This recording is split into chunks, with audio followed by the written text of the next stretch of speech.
My name is Raffael Marty.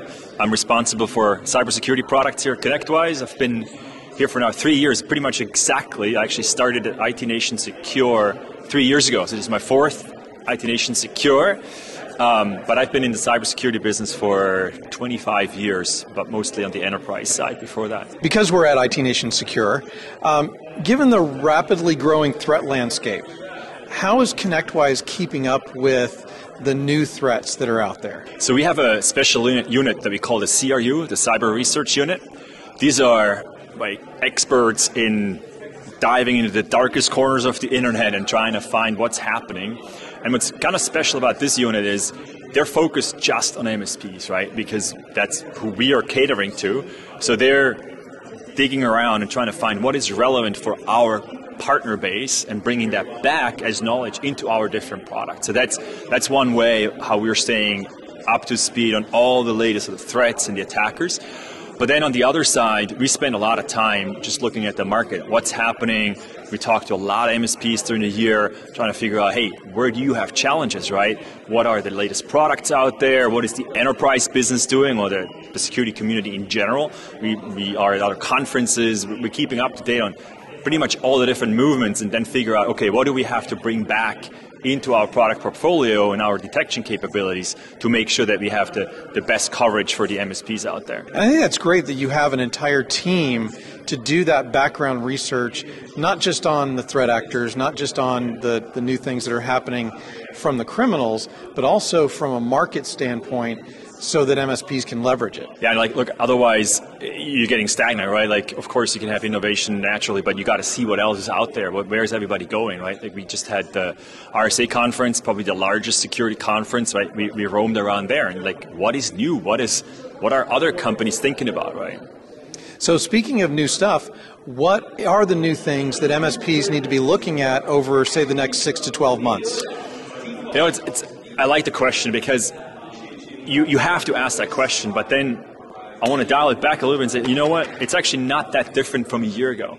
Because in the end, you want to make sure that you're protecting yourself as the MSP and then your customers. And the technology hasn't changed that much, right? It's still similar. You still want to make sure that you have the right security stack that you're selling to your customers that is protecting you holistically.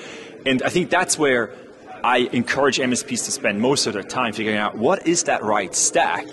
And if I had to make a recommendation, it's always start with endpoint protection. That's just sort of the basics you got to go after. And then it kind of varies from there a little bit, but generally in a good security stack, you want to make sure that you have security awareness training at some point. Because the human, right, we are still clicking on things, and I count myself into that. It's hard. You get an email with a link in it. You don't think for a second, oh no, I should not have clicked that, right? And then there's all kinds of different other components depending a little bit on what you are or how the company operates, right? You probably have a lot of things in your SaaS applications or in the cloud in general. How do you protect that?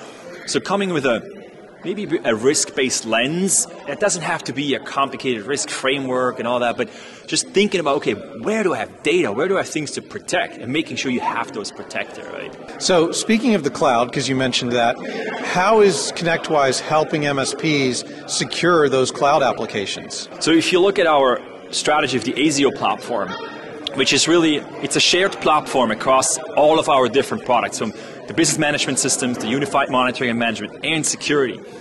We first give you the capability to manage these cloud applications or SaaS applications through our UMM or RMM capabilities. And then for security, we have a number of different things that we help you with monitoring things. One that we're actually released here at IT Nation Secure is M365 monitoring. So we have an MDR service now where you can have us monitor the M365 environment and also respond to things. And that's, I think, for a lot of MSPs, they're looking for that, right? Because often you get an alert from these systems and you're like, oh boy, now I have to deal with figuring out what that means and what to do. So we actually have a service that already helps you remediate some of those problems. And then the second component of that is also our SIM, where in the SIM we can monitor pretty much all of the Microsoft estate, from Azure to the Microsoft 365 platform, you name it. It's pretty much all the different data sources we can monitor and help you understand what's actually happening. What are some recent innovations or upcoming features of Connectwise that are going to help MSPs with their security posture? If you look at the security product market, you will notice that a lot of the big players, and I'm now speaking sort of enterprise lingo here, but a Palo Alto Network, a CrowdStrike, even a Microsoft, they have built these platforms, right, where you're kind of required to have all the different components, and then you have a great coverage across all these different components. Now, we're taking a similar approach. We have the ASIO platform where we bring all these different things together. Lots of the security tools are running in there. But we're also recognizing that it's not just, an MSP is not just running our tools, but they're bringing their own, and maybe it's for a couple customers that already have an EDR that they want to use or something. So we actually launched this new capability called Security 360, which is a dashboard. It's a capability in the ASIO platform where you can see our security products driving data into it, but also third parties where we have API connections to them to then light up what is your overall environment looking like. And so we're going to be, this is first phase right now, we're going to be adding more products and capabilities in there. It also provides security score, so you have a little bit of an idea, oh, this customer lives at this score, right? Kind of like the Microsoft security score as well. But that's something that we are using to really help aggregate and provide sort of that entry point for things, right? And from there you can start drilling in and taking actions and things like that. Okay, so let's double click on ASIO for just a second. Overall, what does ASIO bring to the MSP? Technically, think of a microservices platform. What that means is that take an application, and an application has all kinds of different features, right? It's like you have the authentication system, so it knows my username and password. It has, in our case, we know this is the MSP, and here are the sites that the MSP has, right? It has billing information, that's entitlement for the product. All these different pieces are now modules in this platform. If I build a new application, I don't have to go and build all that again, right? So I don't have to build a new authentication system, and then you as a user, you have to enter your email and password and everything again. So it's shared services. So in the end, what that helps us with is we're much faster in developing new applications, and these applications now can talk to each other very easily because they're using the same models. An example of that is the RMM. When it finds a new device, it will register that. Well, the vulnerability management tool reads from the same data stores. Oh, I have a new device. Let's scan it. Right? So those are the interactions that are just naturally there. You don't have to make point-to-point integrations anymore. So it's kind of that next level of automation that you're getting through integrating a lot of different tools together rather than just relying on the automation that's, say, inside your RMM tool. Yeah, I think it's very complementary to that, right? And the automations there are important as well.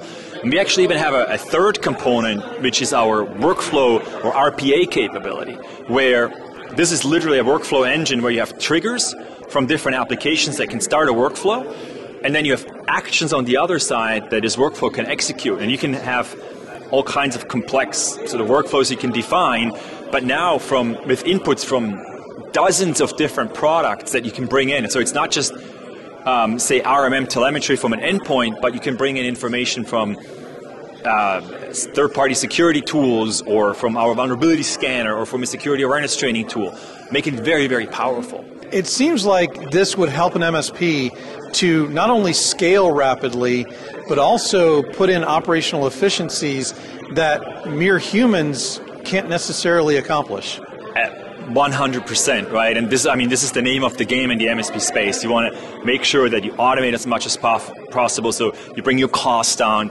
You can automate things that are just mundane tasks, right? I mean, we've been doing this for decades in the IT space with scripts and whatnot. But being able to do that is very, very, very important. Awesome. Well, thank you very much, Rafi. No, thank you. Appreciate it.